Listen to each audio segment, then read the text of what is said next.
Hello, everyone. It's Jesus McDonald here. I have a special guest with me, Michelle Turner. Michelle, how are you? I'm doing well. How are you? Good. I'm glad it's Friday. So happy Friday. I wanted to go Happy ahead and, Friday. I wanted to go ahead and read your quick intro bio because I will chop it up if I don't read it. Okay. Okay. So, Michelle Francine Turner is a California native who is known to be a tech savvy professional with a knack for using her voice to influence her listeners. For over 15 years, she has worked in the technology industry for high profile government and software organizations. Her passion, you ask, which is a great question, to create high quality voiceovers, training, and presentations that inspire, educate, and spark imaginations. That is great, awesome. Over 15 years. You got to catch me up. There's so much for us to talk about, right? Oh my goodness. Yes. Yes. It's been an interesting 15 years. It's funny. You know, it's true. You never do know where you're going to end up. You never do know. You can make all the plans in the world, but yeah, Very true. that's what makes life exciting. Very, very true. Very true. So, what question should we start with? What inspired you maybe to become an entrepreneur? Yeah. Well, growing up, I had a lot of entrepreneurial just energy around me. Mm-hmm. For example, my mother, she was a top salesperson in her trade, and she was always dabbling in some extracurricular activities like becoming a Mary Kay lady or the Avon lady. And she started like creating these custom gift baskets that she wanted to sell on the side. And she would Yeah. purchase real estate and use that as rental property. I have an aunt who worked for the government, all her life, but she would, write a few books here and there. And she became a licensed massage therapist on top of her full-time job. I have a Wow. brother who was wonderful in the trade of information technology, but being a music producer and a DJ was his side hustle. So I think that it's probably in my blood to just give it a shot. Yeah. And, besides all that too, my parents always encouraged me to go to school, get a job, work hard, earn your keep. And that's all great, but I think the underlying message there was also to do all of those things, but do it for yourself, Mm. meaning that you should go to school for yourself. You should get a job working for yourself, Right. and work hard at everything you do, and work hard as though you're doing it for the good Lord.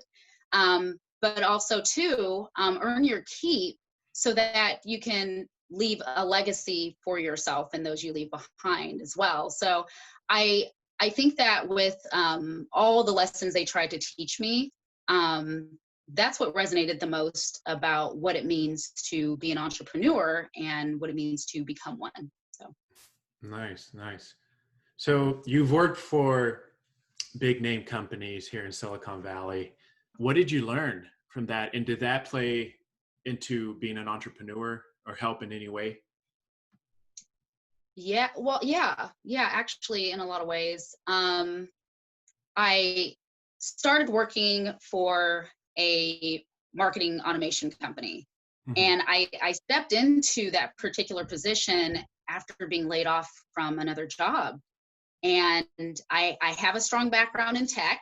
That wasn't an issue. I was just stepping into my career as a technical trainer and a curriculum developer.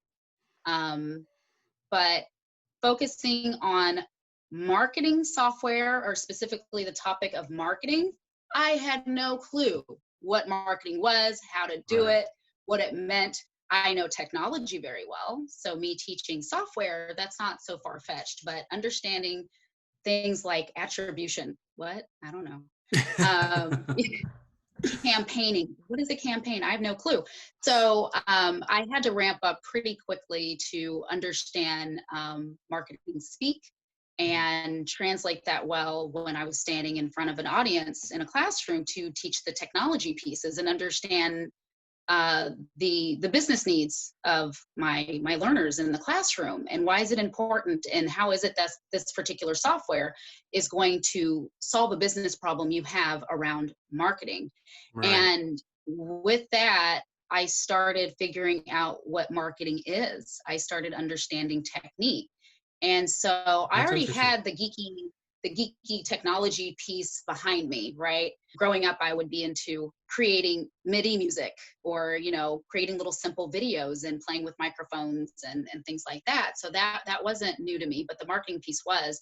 But once I started to pull that together with a newfound knowledge that I have, this talent for voice and communication, putting all those things together, I was like, oh my goodness, thank goodness I was introduced to marketing and the way I was introduced. It's Hmm. helped me get the confidence I needed to start a small business, a small, sole proprietorship. So it's been very beneficial in my career. Now, has anyone told you, hey, you should seriously consider voiceover? Or was it more like, I think I'm just really good at this, I'm going to just do it? It definitely was not that. Nope.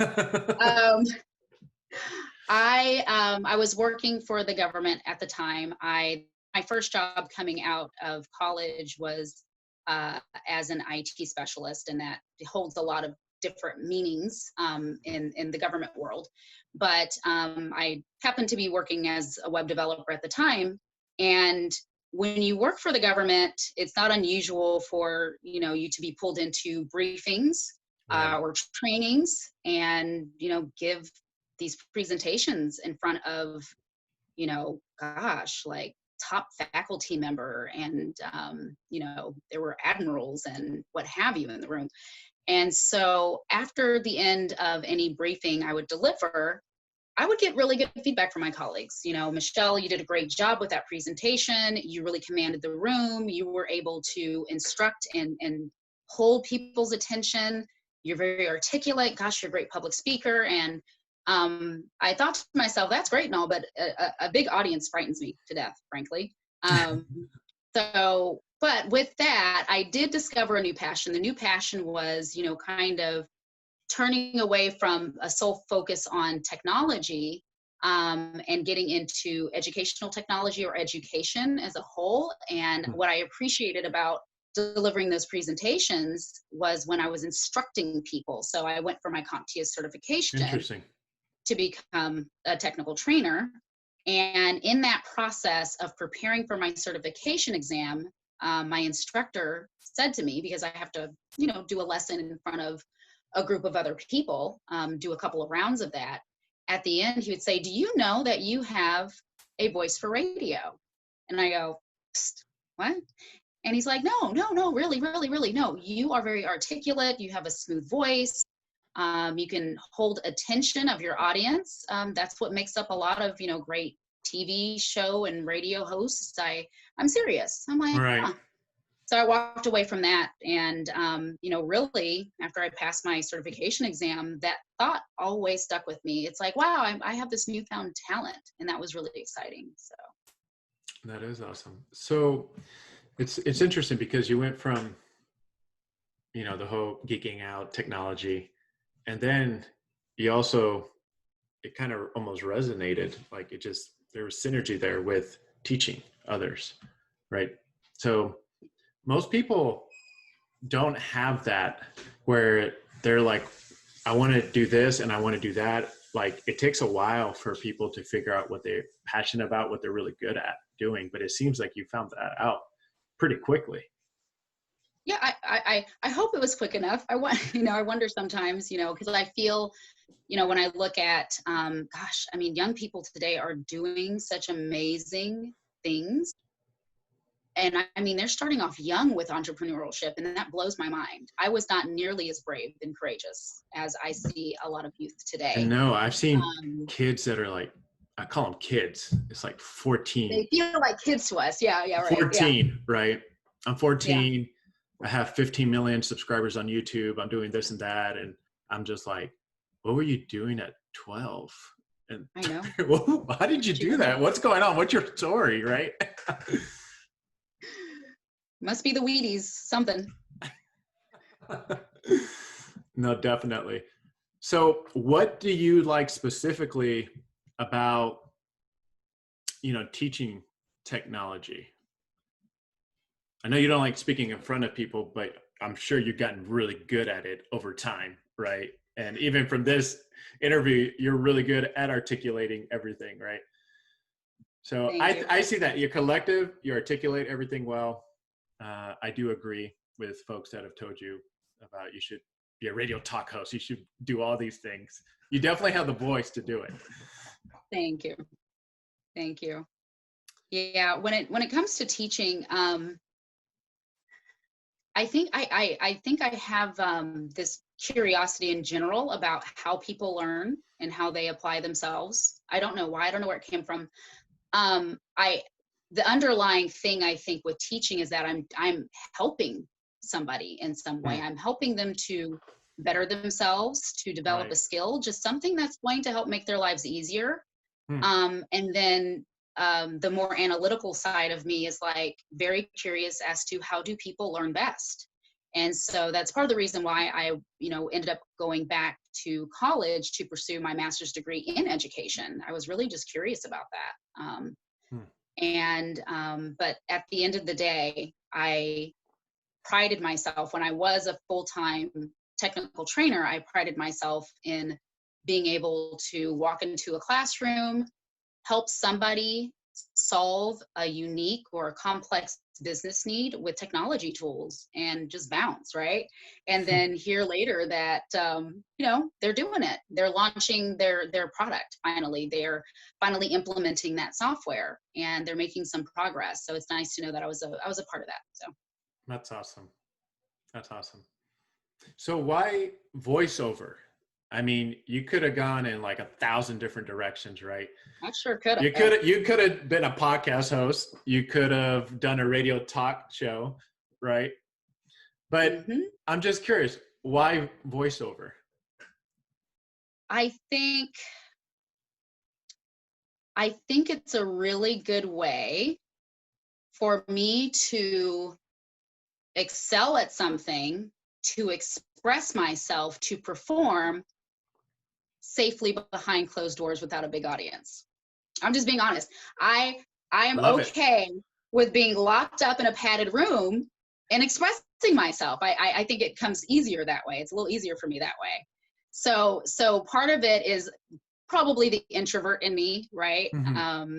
I the introvert in me probably has a lot to say and a lot on her mind. And so I think that when I get a script, All right. whether, especially when it's for education, of course, that's my niche and my favorite thing to talk about is, and to articulate is how to do something or how to perform something. I feel like I'm still helping someone, on the other side of those speakers Mm-hmm. accomplish something when it comes to, say, e-learning type of content. What I'm starting to stretch into is video games. I'm starting to stretch into commercials and things like that. And so I think that for me, what I get out of that is getting that attention. And it's a form of influence that you have over the listener, right? Right. Without being, having to be super aggressive or again, not having to perform in front of that person, but to initiate a reaction. Yeah. And hopefully it's in a positive way. I want my voice to be used for good and for positivity. So that's the goal, and that's why voiceover. It's a safe way for me to do really, really well, but behind the scenes, where frankly I'm kind of more comfortable. So. And now you're in front of the curtains. I don't know how this happened. And that's the funny thing I think I'm learning about marketing is that I have to be here to do well. So I'll tell you that I've had some comments about my Instagram page. Yes. And there are, up until lately, very few images of me. Mm. Very few. And I'm honestly, just a very private person. I'm a very private person, and I don't know, I'm just not the type to want to get up in people's faces Sure. and put myself out there. It does not come naturally for me to put myself out there. So this gets into, you know, probably some challenges I had to overcome to get to this point. Hmm. Um, but yeah, but I'm recognizing that if I am selling myself, I have to sell all of me to some degree, you know, including Right. my face, my voice, my animated self. And so that has been pushing me towards, um, more, for me, more extreme forms of marketing. So Yes. yeah. Personal branding, definitely. If it's your talent that you're selling, it does go hand in hand. Especially if I'm your prospective client and I'm looking for you on the line, right? I want to see your work Absolutely. samples. I want to see the face to the name. Who Right. am I working with, right? Speaking of marketing, Yeah. I know we were talking a little Yes. bit how fun it is, right? It what was exciting. It's wonderful. what do you enjoy or love the most about marketing yourself? And what do you like? What do you don't like actually? Yeah. Well, I think, pictures of me and putting myself out there, I probably like that the least, to be honest. Um, but what I really like about it is that there are so many ways to market yourself. Um, Right. I like that I can kind of experiment with marketing. Hmm. There are so many platforms, there are so many art forms, digital art forms.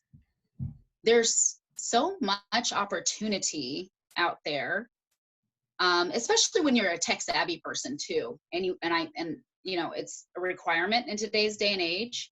Right. But I mean, if you're really already comfortable with technology tools, you can start seeing how tools can help you create digital content in ways that 5, 10 years ago we never thought would be possible. And so I like the idea of being a little experimental with it.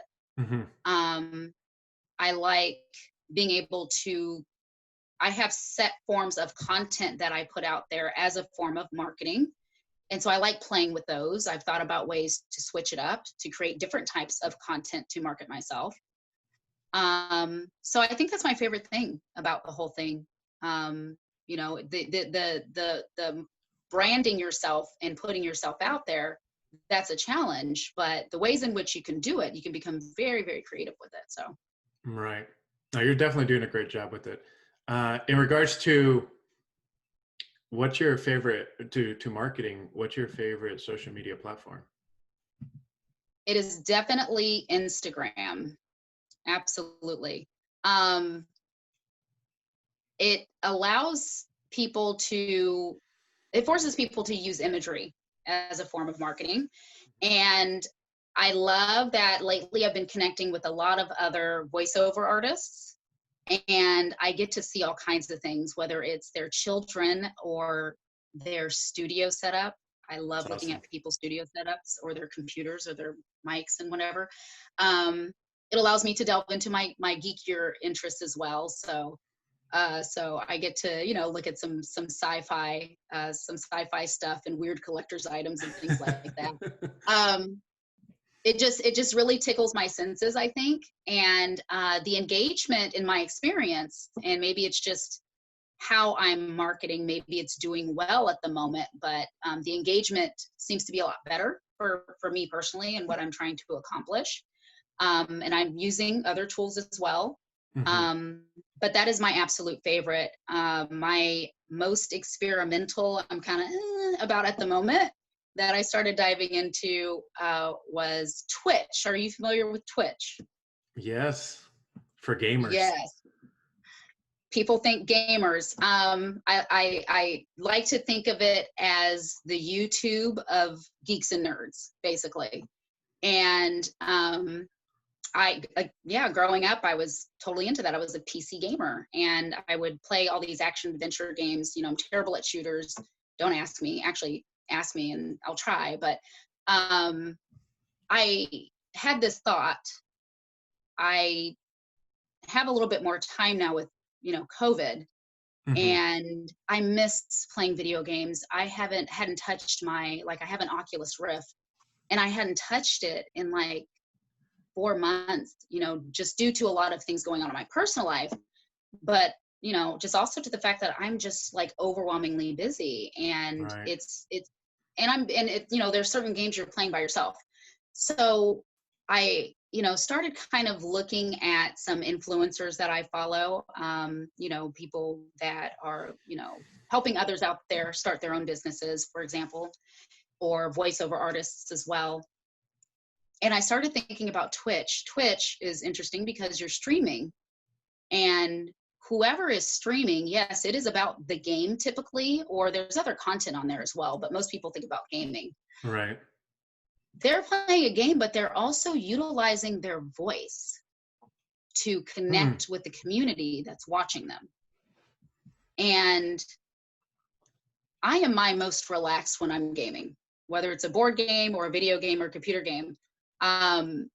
You ask me to perform a script on the spot, I'm going to have to work through it a little bit to get comfortable. There's the concept of conversational voiceover. Conversational voiceover requires me to keep a tone that I'm having with you right now.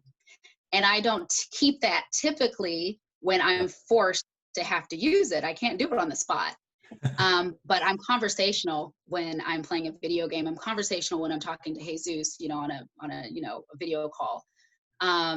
So I thought that I could kill two birds with one stone. I can get back to my hobby, and I can get back to practicing my conversational voice. Actually, there's, three birds. I can also market myself. So I am trying to experiment with the concept of using Twitch to market, my trade. And it's a little hairy because I got to figure out a way to stay safe for work, because with video games, you just never know what you're going to get. You never know what you're going to get. You Right. have people dropping into your room and chatting. You never know what you're going to get. So I'm trying to figure out how to balance all that out at the moment. So it's very, very experimental, but I thought I would just give it a try. For me, so far, it has been so entertaining. So entertaining. I've been That's enjoying good. it. So I've been streaming a little bit. Yeah, Work-life balance right there. Work-life balance. exactly. So what's your favorite Exactly. game? Fortnite? Is it Fortnite? No, well, yeah, Fortnite's one of the mini games. No, I haven't delved into Fortnite. I'm currently playing Detroit Become Human. Hmm. That is an action adventure game. The Is that like a zombie? No, it's more cinematographic. Okay. The Quantic Dream is the name of the game developing company, Hmm. and they have a long history of developing more cinematographic games where there's a lot of decision logic, meaning you pick a certain conversational topic that can take you off to a completely different storyline altogether. And so it's in the realm of action adventure, really. Gosh, that would So stress me out. what is but Yeah. wait a minute. I got to make a You play decision. I got to do shooters? this. Yeah, I used to play a lot of shooting games. My favorite was Call of Duty. And Nice. then I used to play Halo too because my brother played Mhm. Halo. He was So shooting a whole bunch of virtual enemy was not stressful, no. but making a bunch of decisions is. Okay. To each his own. Every game's different. But Everything is yes. different. You're right about that. So I want to go back to, talking about become an entrepreneur. What would you say? Because the listeners on this episode, there's some that are thinking they're on the fence. I want to start a business. I don't know if I should. They might know what they want to do. They might not, but Yeah. they don't maybe know how to start a business, or Hmm. maybe there's some fears that they have along the way. If I start a business, X, Y, and Z might happen, right? Heck, it can even be worse scenario fears, right? I mean, every entrepreneur that I've talked to had fears and still have fears, right? Yeah. What was the hardest thing about being an entrepreneur when you're starting out? And then what are things that are hard now? And same question goes with fears. What fears did you have when you started, and maybe what fears do you have now? Yeah. Starting out, the biggest fear was, I mean, purely failure and maybe looking absolutely ridiculous, looking silly in the process. Um, and there's a lot that went into kind of overcoming a lot of that. A lot of it came to just coming into some truths about myself and who I am and being confident in who I am Right. and owning it and just really owning that. And it takes a lot of vulnerability to overcome those fears. And so I practiced. I think I had to practice vulnerability and exposing of weaknesses, whatever those were, so that I can get through it and still like appreciate who I am and love myself, and also recognize that if fear owns me, then fear is going to define me. Hmm. And not only will it define me, but it will probably want to lock me away so that I never live up to my full potential. I never live my purpose. Um, Right. Never willing to try. And it's crippling, really. It's really crippling. And so I had to put my fears in check. I had to put them in check and say, no, no, no, I own you. I own you. And so, starting out, that was the biggest thing. And so I think now that I've kind of broken through all of that, I'm actually taking an acting class right now with with a top casting director in Hollywood, and she gave me a script to work on, and it's a it's a scene from Game Night. If you've seen Game Night, Mm-mm. okay. Well, You got to educate it's me.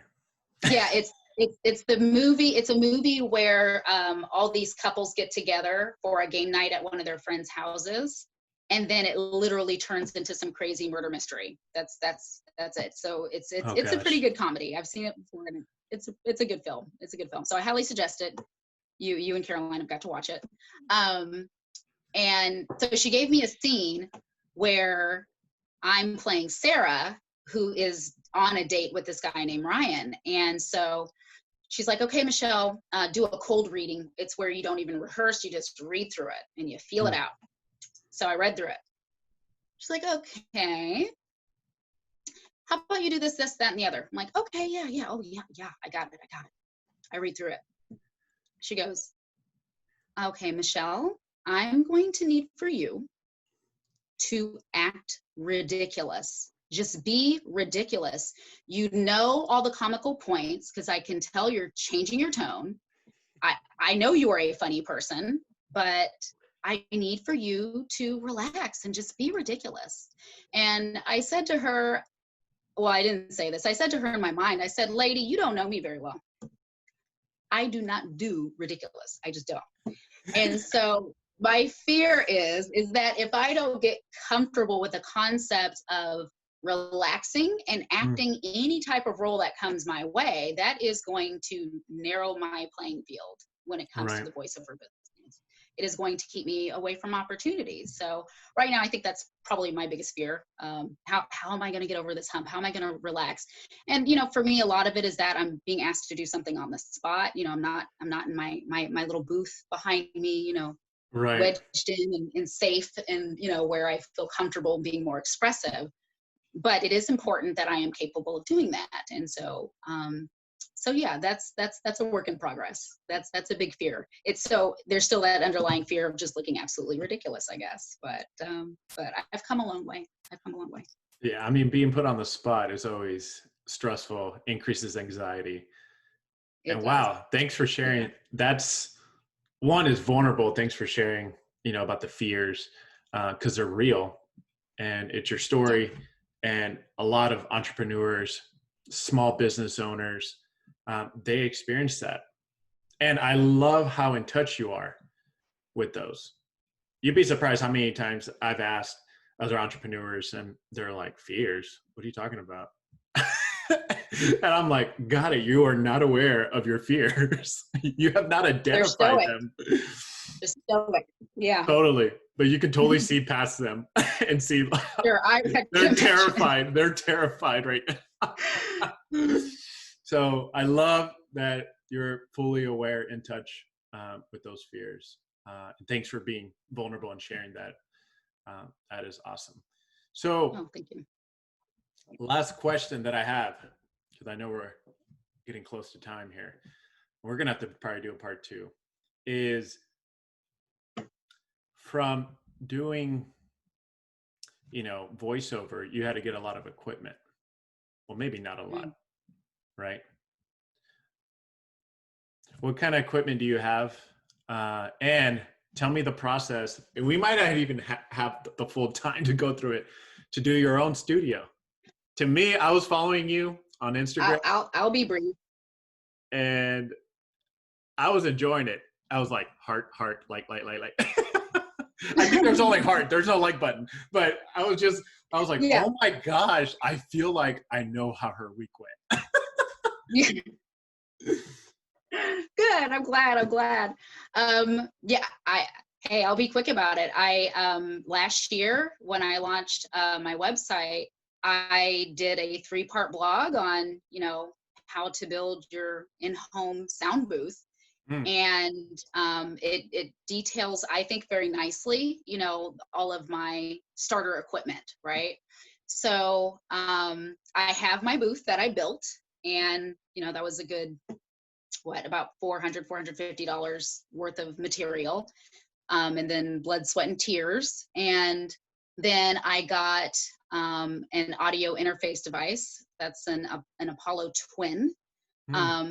And then I have my Rode NT condenser microphone, and I have a stand. And then I have a lot of soundproofing and paneling as well. Oh, you went full blown. And then just, a nice standard, stereo headset.